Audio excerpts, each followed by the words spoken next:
Começa agora o Top 10.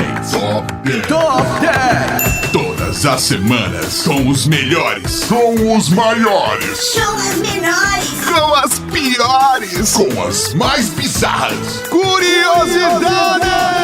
Curiosidades com Tato Tarkan e Professor Mauri. Então segura a cadeira, porque vai começar! Vai começar! Vai começar!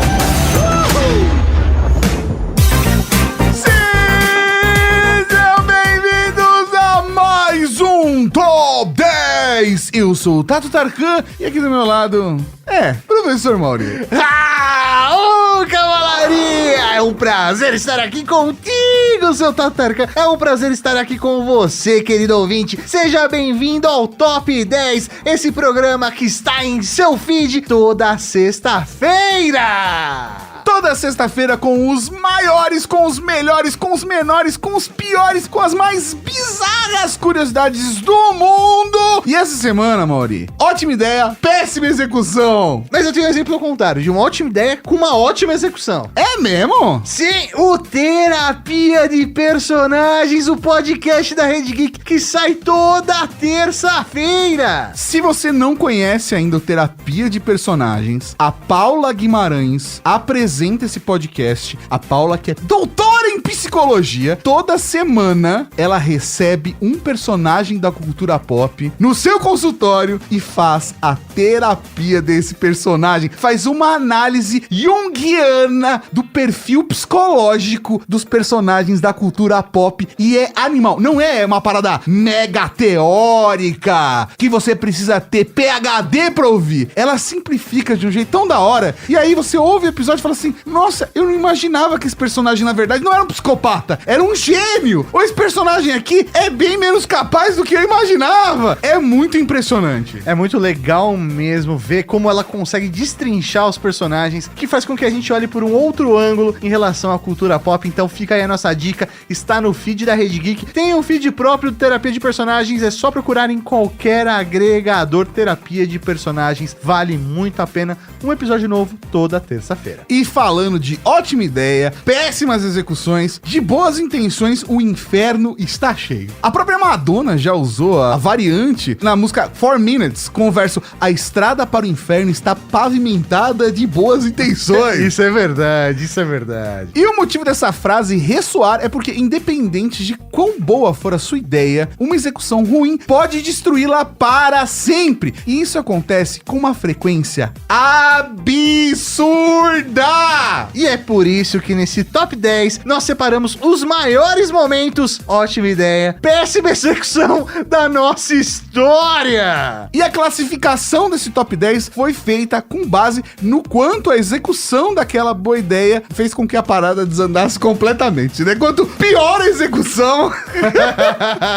Quanto pior a execução, mais no alto está aqui no nosso Top 10. E já quero deixar aqui uma menção honrosa, Tato Tarkan, a nossa Proclamação da República. Putz, Maurinho. A Proclamação da República no Brasil realmente parecia uma ótima ideia, né? Assim, ó, a Revolução Francesa foi estopim para que boa parte do Ocidente notasse que você não precisa obedecer às ordens de um cara só porque ele é filho de outro cara e por assim adiante. Então, isso meio que derrubou monarquias à torta e direito pelo planeta inteiro. Eu até adoraria saber o que esses revolucionários achariam da cabeça de algumas pessoas aqui no Brasil.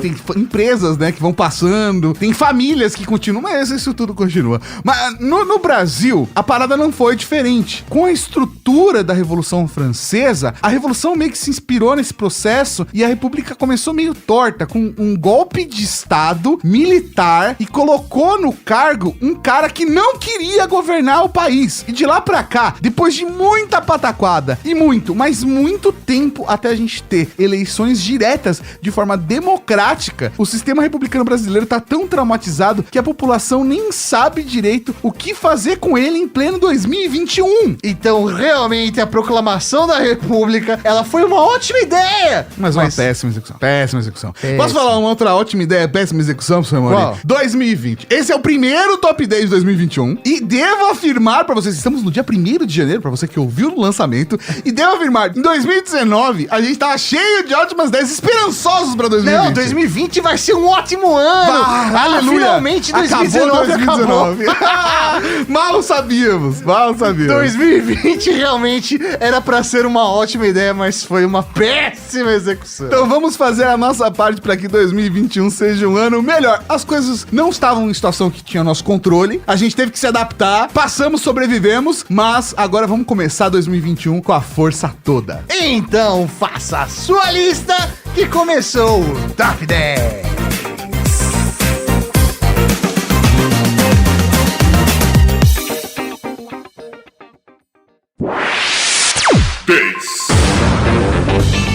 Abrindo o Top 10 na 10ª colocação, senhoras e senhores, o Virtual Boy. Nossa, isso realmente foi uma ótima ideia, péssima execução, cara. Ótima ideia, Virtual Boy. Péssima execução, cara. Em 1994, a Sony e a Sega estavam prestes a lançar, respectivamente, o PlayStation e o Sega Saturn. E a Nintendo corria risco de ficar meio que fora da briga, já que o Nintendo 64 sairia só depois de uns 2 anos. Então, os executivos decidiram adiantar o projeto revolucionário de Gunpei Yokoi, o Virtual Boy. Cara, pra você que não conhece, eu nunca ouvi falar do Virtual Boy, que era um console portátil imersivo, basicamente ele tinha a estrutura de um óculos e ficava socando seus globos oculares dentro de uma tela encoberta por um óculos que dava inveja em qualquer filme de ficção científica na época. Era tipo esses óculos de realidade virtual, sabe? Isso, só que vermelho. Só que vermelho. Eu acho que a gente vai ouvir muita palavra adiantar nesse Top 10. Que adiantar é a chave pra péssima execução. Porque assim, vamos adiantar e lançar isso logo?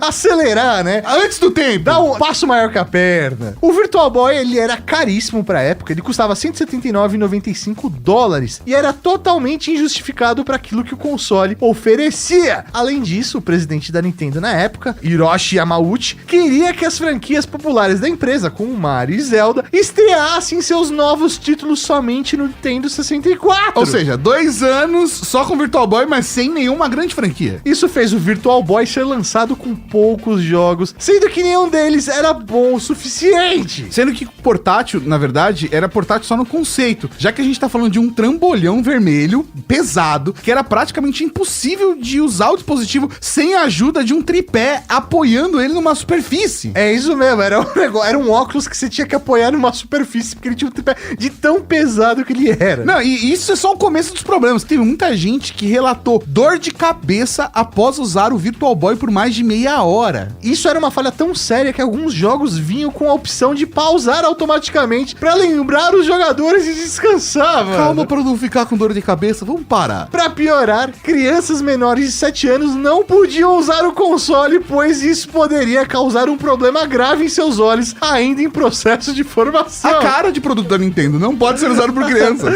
O efeito 3D era tão ruim e precário que outras empresas desistiram de seguir a tendência e levaria quase 20 anos para nós termos produtos similares aos óculos de realidade virtuais agora no mercado. E o produto foi tão ruim que segurou a realidade virtual por 20 anos. Essa é a parada. E esse é só o item 10. Imagina o 9. Na 9ª colocação, vamos com Apple Newton. Eu queria ter um Newton. Eu também queria ter um Newton. Só pra poder falar. Eu queria ter um Virtual Boy também, mano. Assim, vamos deixar bem claro, tá? Há quem diga que o Newton foi o precursor dos atuais tablets e que ele foi relativamente bem sucedido em relação aos outros PDAs, né? Se você não sabe o que é um PDA, primeiro, considere isso sortudo, tá? Mas imagina mais ou menos o primo anabolizado de uma agenda eletrônica dos anos 90. É isso aí, mano. O bicho era truncudo. A ideia era ser um computador portátil de mão que você interagia com uma caneta e tinha funções de assistente pessoais, coisas para ajudar na sua vida. E ele foi apresentado pela Apple como um assistente pessoal capaz de armazenar anotações, contatos, gerenciar calendários e compromissos. O Newton dispunha de uma tela touch resistiva capaz de traduzir a escrita à mão em texto, usando aquela canetinha, né? E aí ele fazia a conversão e também tinha a incrível possibilidade capacidade de enviar fax. Pelo amor de Deus. Eu não posso enviar fax. É muita tecnologia num aparelho tão pequenininho do tamanho de um tijolo. Ué, mas é muito legal a ideia, considerando a época. É demais. Isso é legal porque tá aqui. Então, é porque não funcionava exatamente assim. O reconhecimento da escrita à mão era tão ruim que foi motivo de chacota pelo público e até foi piada em um episódio de Os Simpsons. Pra vocês terem ideia. Além disso, de portátil, o Newton não tinha nada. Ele era grande, era pesado, era desajeitado pro uso dele e tinha uma bateria que durava muito pouco e quase nenhum aplicativo foi feito pro bichinho durante sua produção. Ou seja, era um negócio pesado que tinha que ficar ligado na tomada o tempo todo. Tipo o Game Gear da SEGA também, né? Que era animal, mas a pia ele comia em 2 segundos, então tinha que ficar ligado na tomada. Era um game Era um portátil colorido que você- você jogava por 5 minutos. Eu ligava na tomada e ficava sentado do lado da tomada. Era mó da hora, era mó da hora. Então assim, no final das contas, o Apple Newton foi um fracasso. A Apple chegou a investir mais de 100 milhões de dólares no seu desenvolvimento e não viu esse dinheiro voltar, né? O Newton acaba só se salvando, né, entre aspas, e se elencando aqui nas partes mais baixas do top 10, porque ele deixou um legado fundamental para a concepção do iOS e do iPad anos depois, que aí sim a gente teve uma execução do que foi idealizado pro Newton. O Newton é o avô dos tablets. A Apple falou, a gente já sabe o que não deve fazer. Vamos fazer direito? A gente já tem tecnologia. E foi o mesmo caso. É uma tecnologia que tentaram lançar antes do seu tempo. É isso aí, adiantaram demais.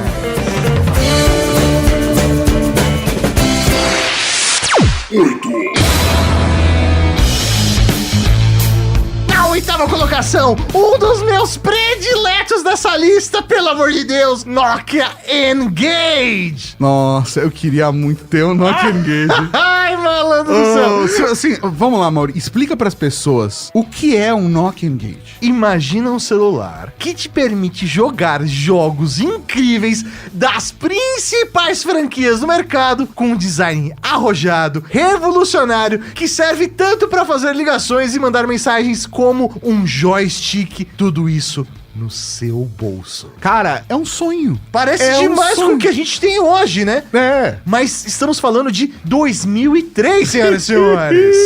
O Nokia N-Gage prometia ser a revolução móvel que muitos jovens gamers esperavam anos antes do nascimento dos smartphones.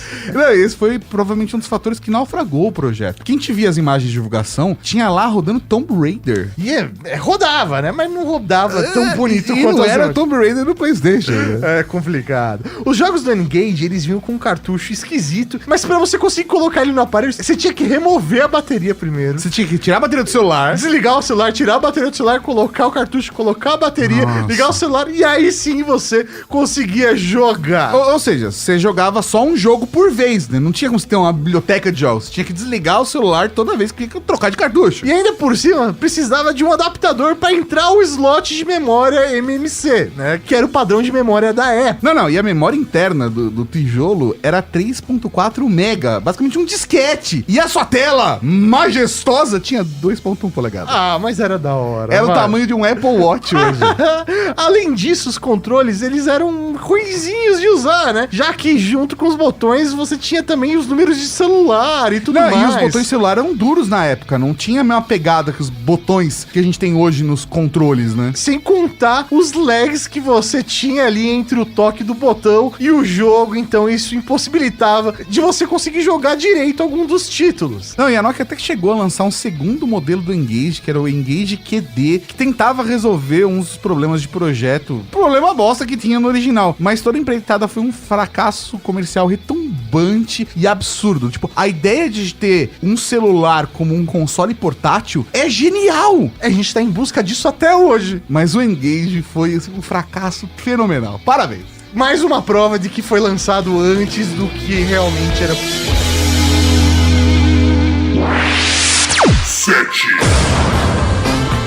Na sétima colocação, vamos com Steambox. Esse, se eu tivesse dinheiro na época, tinha comprado ações. Eu olhei pra isso e falei, não tem como dar errado. Não, exatamente, cara. Eu me empolguei no anúncio do Steambox de um jeito que eu não consigo explicar pra vocês. Mas o que é o Steambox? Vamos lá. Simplificando o processo do caminho do início. Um dos maiores desafios dos PC gamers, né, é manter o seu hardware atualizado para as exigências dos jogos mais recentes. Então, isso meio que mantém uma corrida tecnológica constante na tua casa. Sai uma placa de vídeo nova, você vai lá e troca a GPU. Sai não sei o que lá novo, aí de repente já não é mais compatível com a placa-mãe, troca a placa-mãe, troca o processador. E aí você vai atualizando o seu computador gamer. E a ideia é que o Steambox, o mítico console da Valve, ia resolver isso. A solução era oferecer um ecossistema que se conectasse com o Steam por meio de um sistema operacional exclusivo e por meio da internet compensasse o processamento dos jogos mais exigentes, garantindo uma experiência tranquila em qualquer lugar do mundo. Várias empresas poderiam fazer seus próprios consoles compatíveis com o Steambox, que ia ter o sistema operacional Steambox instalado e você ia poder rodar os jogos do Steam. Você ia ter um PC pra jogar na sua sala. Acontece que o Steambox nasceu 15 anos antes do Stadia, do Luna e todos os sistemas de streaming de jogos. E no nosso mundo atual de banda larga e de boa qualidade disponível em regiões de primeiro mundo, a gente já não consegue usar direito esse serviço. Imagina isso alguns anos atrás. E aí a Valve deve ter sacado rápido que tinha abocanhado mais do que podia engolir, já que o Steambox ficou no limbo do desenvolvimento por anos e ganhou o status de mito na comunidade gamer. Mas o mais louco é que na época eles chegaram a lançar um controle da Steam que ele tinha uma espécie de touch que ele ia substituir o mouse e o teclado, né? Mano, eu queria aquele controle da Steam. Não, e nesses últimos 20 anos, a única coisa que a Valve de fato ofereceu foi esse controle. E é isso aí. E o Steam Link, né, que ainda dá pra usar. Mas você não consegue comprar mais também. É. Valve, ótima ideia. Péssima execução. 6. Na sexta colocação, como eu queria isso, um hoverboard! Putz, Mauri, meu sonho é ter um hoverboard. Desde que a gente assistiu De Volta pro Futuro, né? De Volta pro Futuro 2, no caso, né? Que quando o Marty McFly... gente, pra vocês saberem, tá?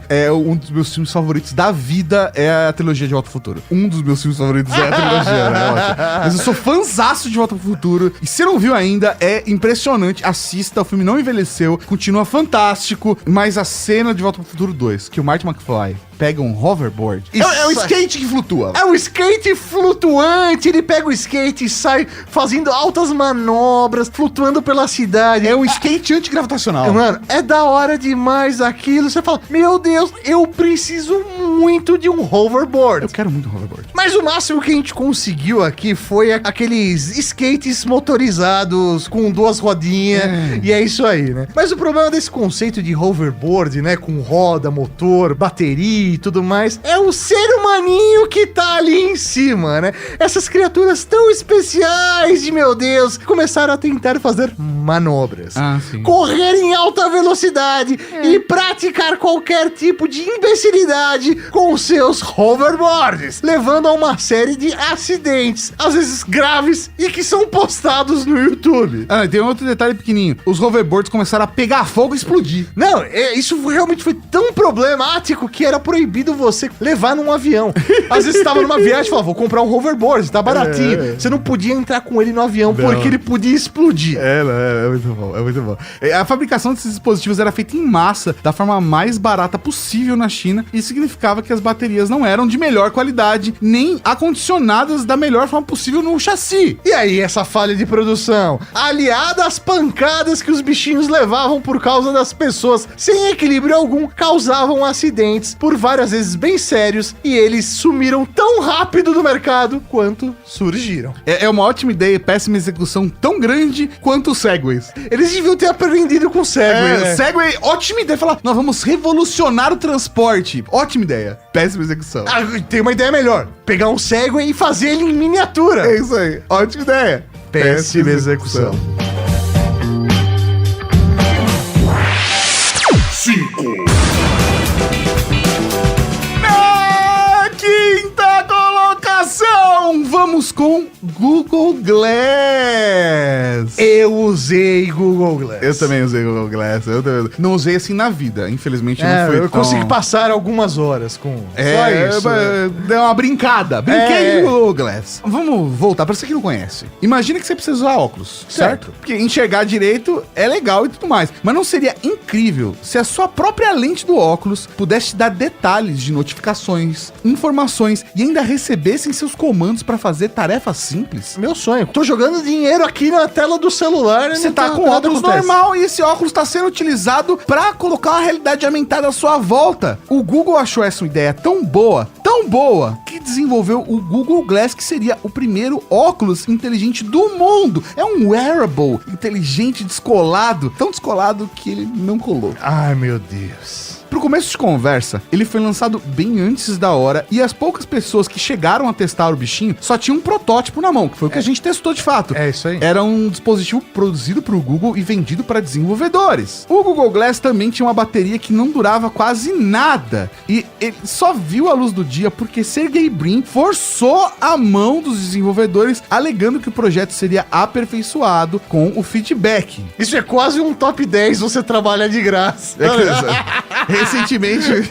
Recentemente no ar.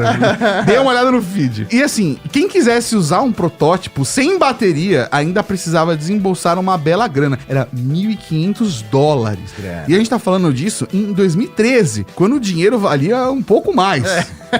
Época boa essa. E antes mesmo de a gente ficar preocupado no quanto a Alexa está ouvindo o que a gente fala, a câmera acoplada na lente já levantava preocupações sobre invasão de privacidade na internet. Imagina você com um óculos que tem uma câmera ligada o tempo todo, as pessoas, meu Deus.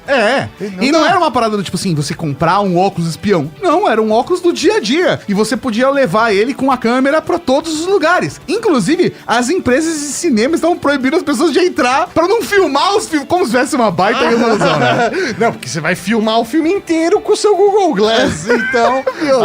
pelo amor de Deus. E aí o Google Glass, por fim, foi a joia da coroa de erros que foram os produtos e serviços novos do Google nos anos 2010. Lembra do Google Wave? Mano do céu. Google Plus. O Google Reader. Google Reader, que saudade.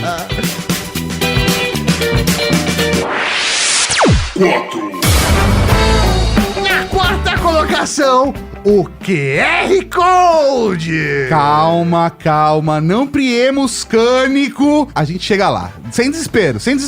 Pra quem não sabe, né, o QR Code, ele é uma série de pequenos símbolos bonitinhos num quadrado, que pode ser lido por câmeras de celular e traduzidos em textos, URLs, informações que podem estar contidas naquele código. E aí acessadas rapidamente, né, porque a câmera reconhece aquele código, decodifica e aí rapidamente já resolve no celular. Isso é maravilhoso. Porém, o QR Code é a tecnologia mais mal utilizada da última década. Cara, muito. Para começo de conversa, empresas jamais cultivaram o hábito de utilizar QR Codes como parte do cotidiano, o que poderia ter ajudado muito na popularização do formato. Aqui no Brasil mesmo ficou um receio de educar a população a usar QR Code. E por consequência, às vezes era bem chatinho você ter que tirar o telefone do bolso, ligar a câmera. E as câmeras não eram tão boas também, né? E tinha câmera que não conseguia ler direto. Você tinha que baixar um aplicativo pra ler QR Codes. Meu, nada funcionava, nada ajudou o QR Code a ter um bom desenvolvimento. Ainda mais no cenário que poucas empresas utilizavam, aí você ia ter que instalar o aplicativo pra ler a etiqueta colada num melão no hortifruti. Pelo amor de Deus, né? Mas o QR Code tá nessa lista de ótima ideia, péssima execução até agora. Porque agora que a gente tá virando a década novamente, o jogo tá mudando. O QR Code está surgindo das cinzas. QR Code Fênix. Exatamente. O QR Code agora, acho que veio pra pegar agora. Agora, sei lá, não faria sentido ter colocado colocado no cartão da Rede Geek há 2 anos atrás um QR Code. Agora faz sentido colocar. Agora QR Code tá sendo usado pra fazer todos os tipos de pagamentos. Transações. O Pix usa QR Code. Agora o metrô em São Paulo vai começar a usar QR Code pra liberar catraca. Que faz muito mais sentido para muitos aparelhos, principalmente de baixo custo, ao invés de colocar um leitor NFC, simplesmente utilizar a câmera que já tá lá. Espero que agora a execução do QR Code faça jus a essa tecnologia maravilhosa. Dá pra você criar, inclusive, um QR Code de conexão automática no Wi-Fi na sua casa, mano. Você deixa o QR Code ali lá da porta, a visita chega, aponta, já abre usuário e senha, preenche, a pessoa não precisa fazer nada.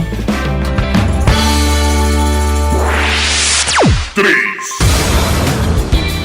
Na terceira colocação, essa é boa, redes sociais. Como assim, redes sociais? Ela continua aí. Na teoria, redes sociais são uma excelente forma de criar e engajar comunidades. A Rede Geek tem várias redes sociais. Além de você manter contato com as pessoas de todas as fases da sua vida, conhecer outros que você provavelmente não encontraria devido às limitações geográficas da vida da maioria dos humanos. Ou ainda, Mauri, porque é amigo de um amigo de um amigo de um amigo e você não ia saber que tem aquele link, aquele vínculo especial que conecta a pessoa. As redes sociais aproximam o mundo. Só que com o passar do tempo, as redes sociais, meio que a humanidade acabou criando um monstro na internet. De fato criou um monstro mesmo que tá acabando com o próprio criador, né? Tá acabando com a humanidade. As redes sociais aparecem nos noticiários frequentemente sob acusação de abrigar grupos de ódio, abusar de dados dos seus usuários e basicamente dar voz a qualquer um maluco e paciente o suficiente para ficar gritando suas ideologias ao vento digital. E as redes sociais meio que passaram a controlar a nossa vida, criar bolhas e escolher o que chega na gente, né? Elas tinham tudo para se tornar uma espécie de pedra de roseta digital, aproximando culturas e nações, mas no final das contas acabaram virando gigantescas reuniões de condomínio. Pelo amor de Deus. A gente gosta de redes sociais, a gente tá nas redes sociais, mas o potencial era tão grande, podia mudar e revolucionar a história da humanidade. Ótima ideia! Péssima execução. A execução foi realmente ruim. 2. Na segunda colocação, senhoras e senhores, realmente essa é uma ótima ideia: o comunismo! Comunista! Para aí, Mori. Para aí. Por que entrou aqui nesse programa? Vamos lá. O comunismo realmente é uma ótima ideia. Ele é a resposta intelectual à desigualdade cada vez maior nesse sistema econômico predominante, o capitalismo. Realmente, Mauri, nesse ponto de vista, a ideia de acabar com a desigualdade é sempre boa. Toda coisa que pode acabar com a desigualdade é positiva. Sim, cara, a ideia é fazer uma distribuição justa de renda e, ao contrário do que muita gente pensa, não é pra deixar todo mundo pobre, não. É pra deixar todo mundo rico. É pra todo mundo ter acesso às coisas. Não é pra roubar o Palio 2002 do seu vizinho. É pra realmente distribuir a renda daqueles que têm muito pra aqueles que não têm nada. Ótima ideia, Mauri. Eu concordo com você. É uma ótima ideia. Pronto, podemos ir pro próximo item. Não, mas assim... Todo ideal filosófico acaba sendo executado com diversas falhas. Principalmente porque humanos são falhos. E o comunismo abriu as portas para a construção de regimes totalitários que deturpavam seus fundamentos para manter a população ignorante sobre rédeas curtas, frequentemente em estados deploráveis de subsistência. É realmente, Tato, talvez Marx fique um pouco decepcionado com tudo que vem acontecendo, o que Stalin fez, não sei, ou de repente ele pode olhar pra China e falar: até que tá indo, né? Até que tá indo, vai. Mas é complicado, assim, porque a gente tá falando de mudar a maneira como toda a humanidade se comporta e se relaciona. Uma mudança dessa não vem de uma hora pra outra. Tem coisas, assim como diversos outros projetos de mudança social, que são muito bonitos no comunismo, mas todas as execuções ou tentativas de execução, até agora, ótima ideia. Infelizmente, uma péssima execução. O Mauri quase chorou aqui. Recapitulando. E pra você que ficou até desnorteado depois do comunismo, que nem se lembra onde a gente começou esse top 10, fica tranquilo que a gente tem o Recapitulando. 10. Na décima colocação, abrindo o top 10, o Virtual Boy, o console portátil que precisava ser usado em um tripé. É muito bom. 9. Na nona colocação temos o Apple Newton, o iPad antes do iPad. 8. Na oitava colocação, o N-Gage da Nokia, o celular gamer que nasceu antes da hora. Na verdade, a gente podia fazer um vídeo no YouTube, Mori. É o celular gamer mais barato pra se comprar em 2021. É de fato o celular gamer mais barato pra comprar em 2021. 7. Na sétima colocação, o Steam Box, a solução pros consoles da Valve. 6. Na sexta colocação, o skate voador, não, o hoverboard de rodinha que explode. É bem horrível. 5. Na quinta colocação, o revolucionário Google Glass. Ah, como eu queria esse óculos. 4. Na quarta colocação, o QR Code. E hoje em dia você consegue apoiar a Rede Geek só com QR Code, mano. Isso daí vai dar certo. 3. Na terceira colocação, todas as redes sociais. Todas. 2. Na segunda colocação, infelizmente, o comunismo. E na primeira colocação desse top 10, vamos com o capitalismo. Acho que só acima do comunismo, realmente, só o capitalismo. É uma ótima ideia. Não, do mesmo sistema que te trouxe pérolas como trabalhe com o que você ama e jamais trabalhará um dia na sua vida. Apresentamos pra você capitalismo. Esse bichinho torto e capenga que a gente diz que é feinho, mas a gente ama mesmo assim.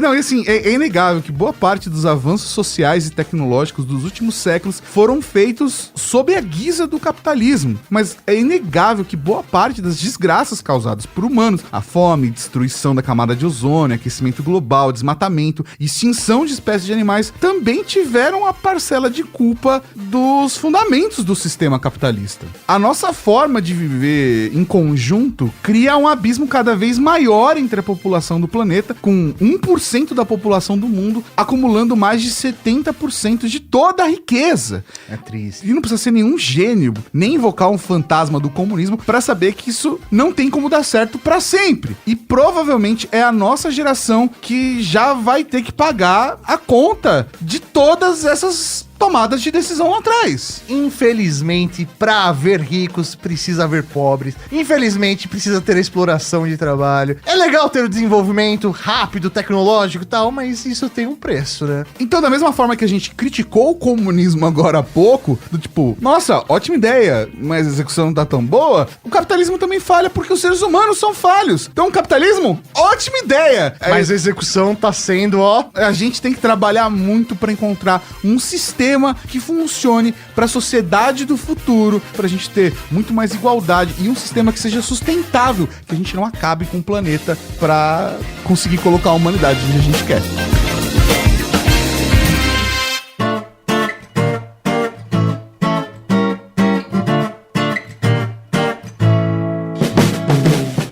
Você gostou desse podcast? Compartilhe e ajude a Podosfera a crescer. Contribua também enviando sua sugestão de pauta ou comentário em áudio pelo WhatsApp 11 98765 6950. Não se esquece de dizer o seu nome e de onde está falando. O seu feedback vai poder aparecer no nosso programa de sábado, o Serviço de Atendimento à Cavalaria. Esse episódio foi realizado graças ao apoio de outros ouvintes que nem você. Para saber como apoiar nosso trabalho também, acesse redegeek.com.br/apoio. A direção e a apresentação são do Tato Tarkan e do professor Mauri. A produção é da Laura Canteiras.